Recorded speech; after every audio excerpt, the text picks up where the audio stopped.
Presently, he did his PhD from Banaras Hindu University and on blood-brain barrier, and I request Professor Sharma to continue. Thank you very much. This is an honor for me to present some of our results, and I am grateful to Dr. Ashok Chauhan, the founding president, who is just like our family member since so long time, and allowed us to do an international conference on neuroscience here. I will give you only 3 messages here in my talk. First, that whenever we talk about brain or treatment of the CNS, blood-brain barrier considered to be most important factor. This could be the neurological gateway for disease and neuro repair. The second thing is that we need to adjust drug dose in different conditions, like Dr. Muresanu has told you, and the drug dose can be adjusted either enhancing the dose or enhancing the delivery. So I will show you a couple of examples because 25 minutes is not so very long, so I will give you some example and some philosophy behind it, because we have established a new phenomena in neuroscience research that we understand, and it is ratified by US National Innovation, so we are very happy. I have privilege to tell you that 3 of our innovation is accepted today for 2014 National Innovation in Washington DC in June. But I cannot disclose more. Thank you. So this is a large group of investigation. We are working with US Air Force Research Laboratory, European Air Force Research and Development, and there is a connection between US government and Swedish government, and Swedish Strategic Forskning and Swedish Strategic Research has joined a consortium with the United States and helping us. And I am from Uppsala University, and I am from the hospital working with Professor Lars Wiklund, that is 300 years old.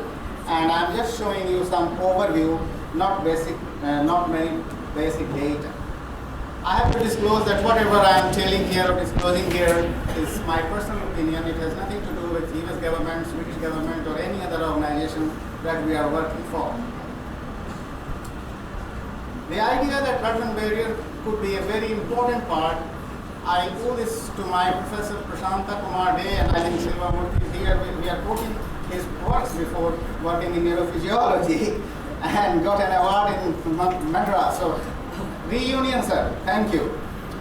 So, we found that first time that stress can open the blood-brain barrier in 1982, and this was also examined by Professor Stanley Rappaport from NIH at that time, an Indian thesis, and he has very nice comment on this. So I took this work, and we still feel that the opening of the blood-brain barrier pathologically is very much harmful to the brain and spinal cord. We still do not know that under physiological conditions, this barrier can also be open and closed simultaneously for certain molecules. This is the area that required to be investigated. No. And as you have seen this picture, whenever the leaky capillary, it can affect both glial cells and neurons as well, causing disease. So one of the basic idea to stop this, but not to stop the physiological exchange, because the brain is dependent on blood supply for its food, but not larger molecules, for example, protein.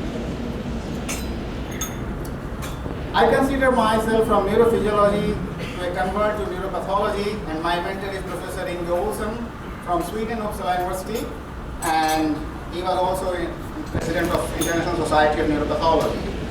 Then my second mentor I learned from electron microscopy of neurovascular unit, that is quite popular, and this is George Servus Navarro in Berlin, and you can recognize my wife here. So, and George Servus Navarro was given Bundestag by Chancellor Helmut Kohl at that time, and we were also invited. That is a prestigious award, and I have honored to work with him on neurovascular unit at electron microscopy. At that time, our former Prime Minister, the Honorable Rajiv Gandhi, was the Prime Minister, and who is responsible for all IT and telephone communication, and he was in Sweden. At that time, Olof Palme was there, and he called to India, and he brought this telephone and all IT from Sweden. And then he told that Sweden is a very highly infrastructure and good scientific developed country. One should do some work there. Well, I came to Sweden, and then I did another theory, history, hyperthermia. There were some professors at that time, they believed that hyperthermia is crucial because Sweden, you know, they only see hypothermia or cold. So, but I'm lucky that I did thesis from Uppsala University on hyperthermia and brain damage.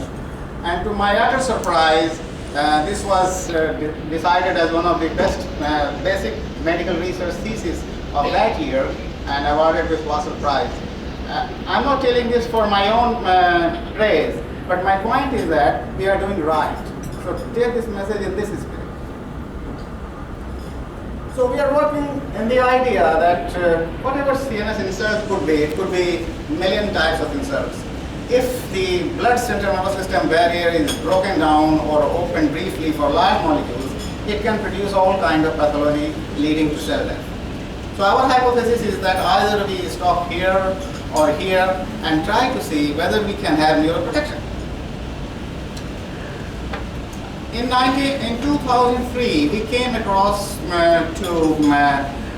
our friendship with US Air Force Research Laboratory, and they have a problem in military that their soldiers are exposed to different kinds of nanoparticles.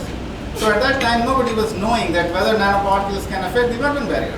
So in 2003, we established this, and Dr. Schlager is from Wright-Patterson Air Force Base, Dayton, and my friend Dr. Sabar Hussain, and from US FDA is Syed Ali. So we did this experiments, nanoparticles and the blood-brain barrier. Now we are able to establish this field, nano-neuroscience and neuropharmacology. We also have this Journal of Nano-Neuroscience pointing out that this area is new and we should try to converge. And also the chairman of Rajiv Gandhi Foundation, I have an honor, Mrs. Sonia Gandhi. We are not a political person in that way, but she understands science, and being a chairman of Rajiv Gandhi Foundation, she appreciated our work, and I'm very grateful for that. It is always testing our hypothesis because, you know, sometimes you work a lot. But as you can see, it's old Indian saying that you have always darkness below the candle. So it is quite possible that where you work, people do not understand your work and say that, you are doing just rubbish, might be. So we have the idea to test it, because I have my pleasure that being graduated from India, where there always criticism of highest level so far. So we are used to it. So, but there must be some way to understand that whether we are doing right or wrong. One aspect is try your hypothesis from the learned people, like Nobel laureate, discuss these things, or try to have international congresses where the things are very, very strict. So we are very happy that one of the Nobel laureates, Dr. Shelley, who got Physiology and Medicine Prize in 1977, he wrote in this letter that nano-neuroscience and nano-neuropharmacology is the future, and now we are working with him.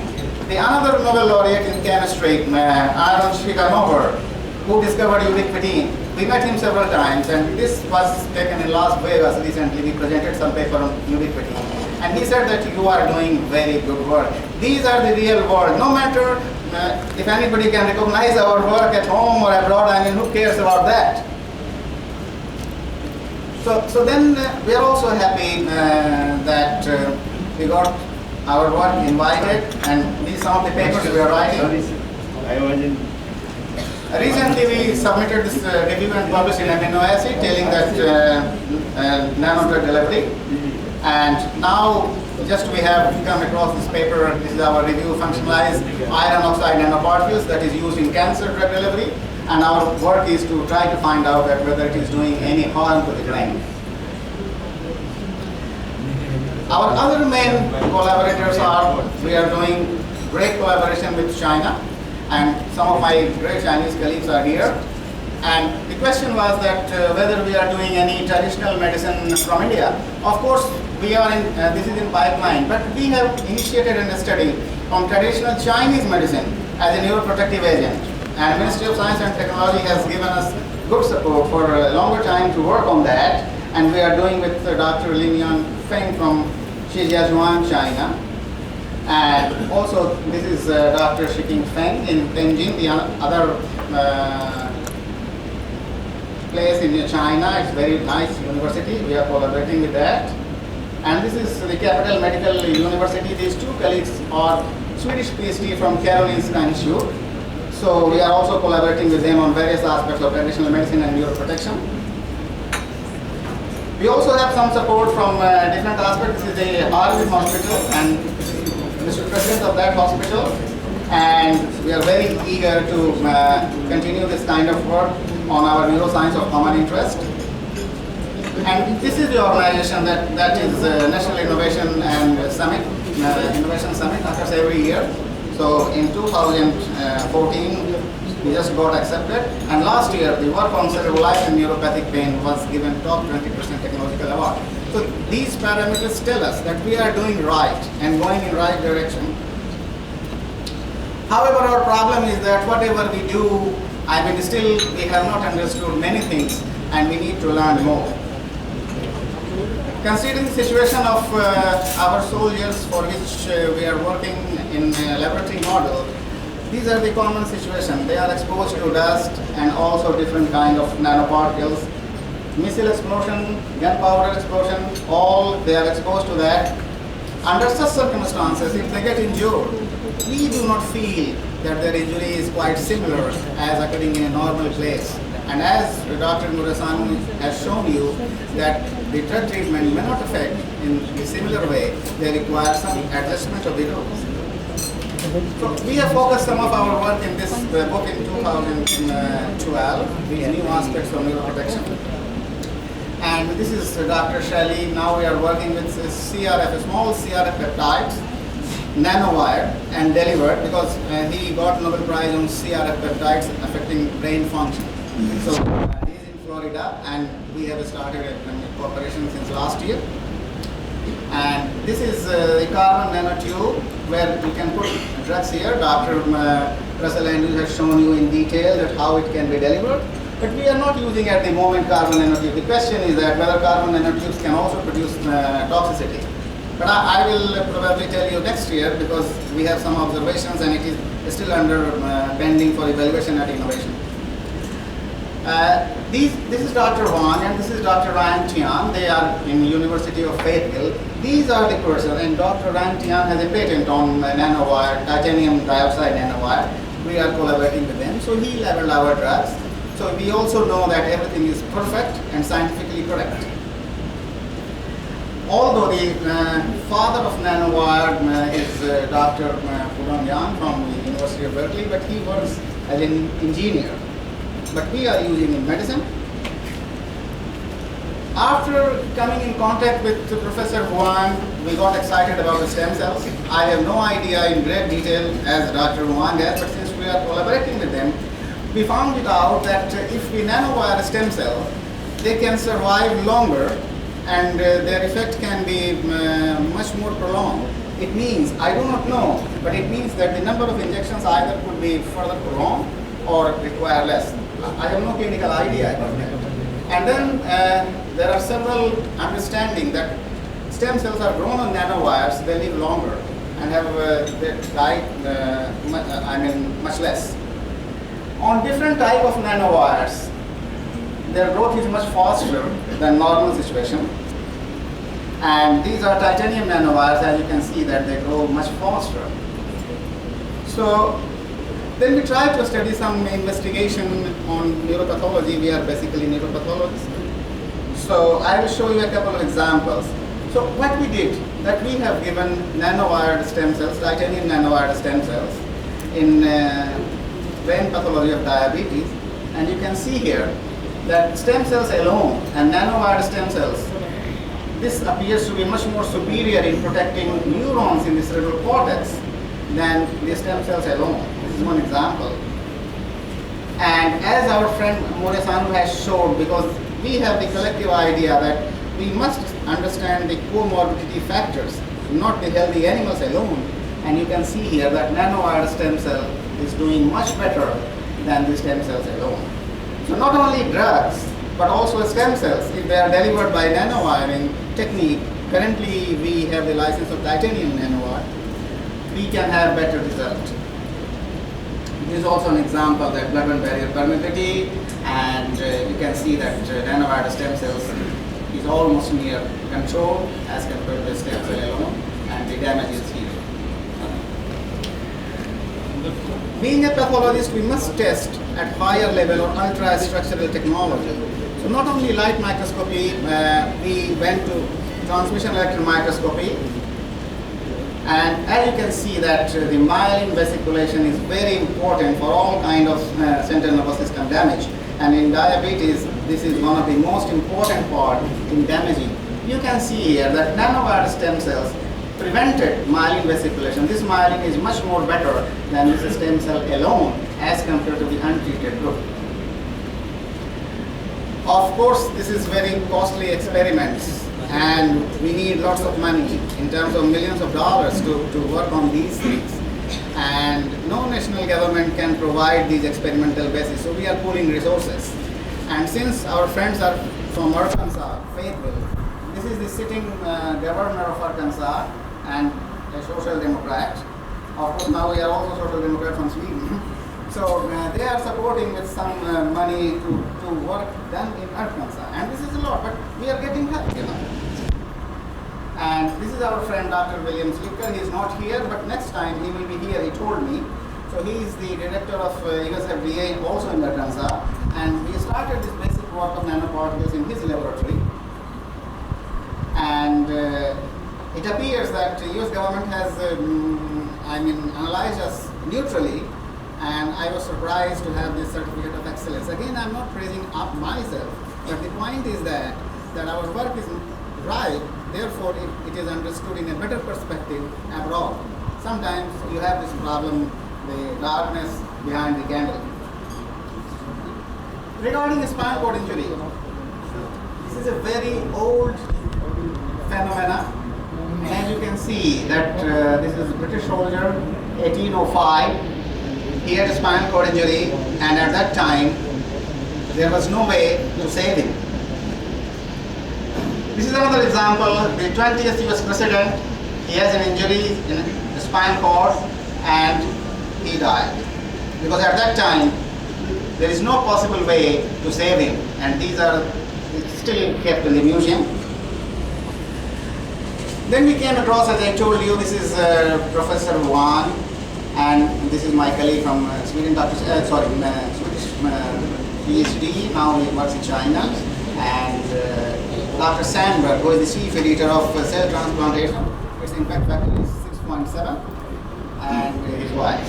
So we have a strong group in that way, and we learned the neurorestoratology term that is coined by Professor Wan, and we are doing in different kinds of things. So, regarding clinical situation, I can only tell this, having some knowledge of old Indian education, that whenever we want to treat the patient, we should treat the root cause, not the symptoms of the disease. And this is from Yoga Bhashis, and I think some of you might be familiar with this. This is a very old text, but this information is still valid. And that could be one of the reasons that we still fail in treating clinical situations. Well, so coming back, we understand that we have to save neurons, we have to save glial cells, but endothelial cells play a very important role because their number is also high and they are regulating the brain. Milton Brightman was the person at NIH who first time showed that this is lanthanum. It stops at tight junction, making it anatomical basis of the blood-brain barrier. And this we replicated in our lab in Uppsala University in the Department of Neuropathology. It was in the Olsen. We used this lanthanum, it's 12 angstrom in diameter. In rat spinal cord, it is not leaking. This is a normal, healthy spinal cord. Then we studied neurophysiology. As you can understand that my basic training is neurophysiology. This is Professor Eric Stolberg. He has the credit to recording single fiber EMG. He is the inventor of that, and I think many people know him. So we joined hands with Dr. Thomas Winkler, and we studied evoked potentials after spinal cord injury. The point is that we have seen that the evoked potentials are deteriorated immediately after injury, but only in the rostral direction, not in caudal direction. I do not have time to go further on this. I can only say here that we are basic researcher, but we cannot compare. Nobody has come to find a clinical parity between experimental and clinical situations. There are several regions. I'm not going there. And here everybody knows that one of the basic regions of spinal cord injury is motor vehicle accident. So we reproduce in our laboratory. This is untreated, and then we try different type of drug treatments, either topically or intravenously, and we can control the pathology of the spinal cord. Means that method is working, and this is the pathology of the spinal cord after 5 hours compared to control. Why 5 hours? Because this is a therapeutic time window. Young says that he has reduced from 8 hours to 3 hours. Drug intervention should be done within 3 hours, then it is good for patient. So we are looking only 5 hours period as a point, and you can see that lengthening is infiltrated here after a spinal cord injury. But the tight junctions are not widened here in this case. Both neurons, glial cells and myelin all are affected. This is an example of neuronal pathology in the spinal cord.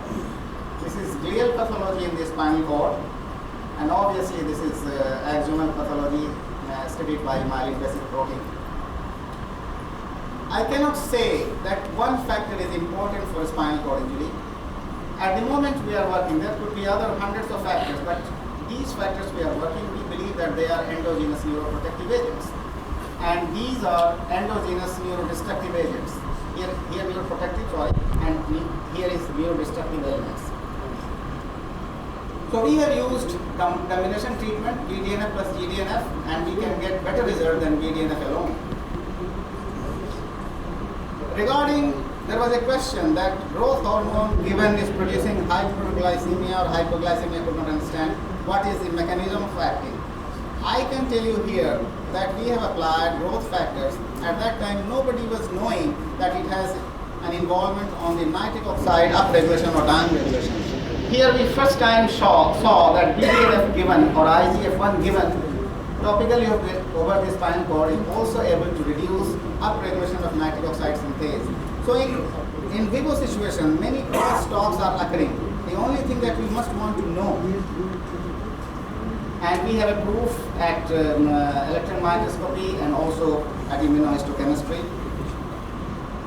Then together with Professor Huang, we are doing some multiple combination. I do not have much time, but then we have chosen select neurotrophic factors. I can tell you here that if our combination is bad, then the effect is worse. So I'm only showing that the combination of these three, they are working very nice, protecting the spinal cord injury, the maximum when the three were given together as compared to the other three. This is untreated control. And likewise here, the triple treatment is very good. Also the blood flow was much more better affected. And this triple treatment not only reducing nitric oxide, it is also attenuating HO2 expression, but I will not go there. So from here we concluded that the combination of factors are very important. What is the rationale in human cases to our experimental results? And for that, we obtained human spinal cord tissues from Byron Catullus. He's a neuropathologist in Perth, Australia. He gave us a lot of human tissue from a motor vehicle accident, 6 hours after, different time periods after, and same area. We used albumin immunohistochemistry leakage, showing that at this time point, albumin is leaking very similar to that we have seen in animal cases. But as I am telling everywhere, it is very difficult. Rat life is 2 years, and human life is 70 years roughly. I cannot compare that 5 or 6 hours rat life is equal to human, but whatever we got this 6 hour here, and we got massive leakage than rats. So again we believe that the blood-CNS barrier is playing a crucial role. In the last few minutes, I will only tell that in 2005 or 6, I met Dr. Moresanu, and he suggested that we have already commercial preparation that is called cerebralizing, and it has different aspects of working, manufactured in Austria. So we said that we try to use it. So we have different models of traumatic brain and spinal cord injuries. These are some of the papers published with this drug. So what we did, we nanowired this drug and tried to understand whether the effect is better or worse or there is no change. And we also used in traumatic brain injury. Here you are very knowledgeable and you can understand that firearm produces 39% of traumatic brain injuries and others are motor vehicle accident. And also the situation of traumatic brain injury is very old. This is also 1868 case. You can see that this man cannot be saved at that time. So we developed different kinds of traumatic brain injury model because if this is concussive model, that is quite common in military personnel, and this is the knife wound or open brain injury model. I can tell you without going in detail that the mode of injury also reflects the pathophysiological extent of neuronal and glial cell injuries, so as the treatment. I'm showing this is an example of open brain injury, and we have applied a treatment. You can see that this is much more effective, and the extent of injury is like that, much smaller. Again, the question of how nanoparticles can affect spinal cord injury. This is one of our students, Preeti Menon. She did a master thesis of Uppsala University a couple of years ago. And you can see that these are the neuronal changes in normal spinal cord, but the spinal cord in rats intoxicated with nanoparticles, we can see much more damage. And also different type of nanoparticles like silver, copper, they produce much more expression of GFAP after spinal cord injury, but nanoparcerebrolizing was able to significantly reduce this activation of glial cells in spinal cord injury. And so I can tell you that it is very difficult. Sometimes if we enhance our knowledge, then we are again going questionable things, but we continue this. So I'm showing you this example on nanowired different drugs. Cerebralizing was one. If our hypothesis is correct, we should choose random different kind of drugs. And this is from a pure pharma. 3 different kinds of drugs were chosen. Here they were given after 5 minutes and after 1 hour. 5 minutes is better. It means that nanowired is not a panacea to cure everything. It has time relation. And also, any drug if you label with nanowired cannot do good. And here is an example. The best drugs are here and some of the drugs are in between and some drugs are here. So nanowired or nanodrug delivery can only enhance the potency of a good drug. It cannot make a bad drug to good drug. That is very important that we have learned. And this is an example of myelin preservation here by nanowired, and this is at light microscopy protection. Here there are 3 cases of myelin untreated, and this is indomethacin treated. We have the best result when we have used cerebrolizing treatment. And therefore, some of our works are recognized in Japan by Anthony Marmarao Award, who has spent his 30 years life, some of neurosurgeons are knowing them very well, on blood-brain barrier and brain edema pathways. We are very happy that our Prime Minister of Sweden, now is former Prime Minister, but the party may come next year, I am not a politician, but who knows. He has supported our research maximum, and this is at that time the Education Minister of Sweden, Thomas Östros. He is a member of Parliament from Uppsala. So they feel that we are doing quite good work from Sweden and it should be promoted and sustained. And also our, at that time, President of India, now he is also former President, Dr. Abdul Kalam, here you know very well. He also believes that a common work with Sweden, USA, India, China, all consortium is working very good because no national lab can support all the expenditure at one lab. So I'm very happy to tell you that these are our sponsors, various organizations. We are very grateful and we are very happy to have support from different organizations. And of course this is a large group. Lars Video is sitting here and William Seeker is not here. So I stop here and I look forward to your comments and suggestions to go further. Thank you very much for your time. Thank you, Dr.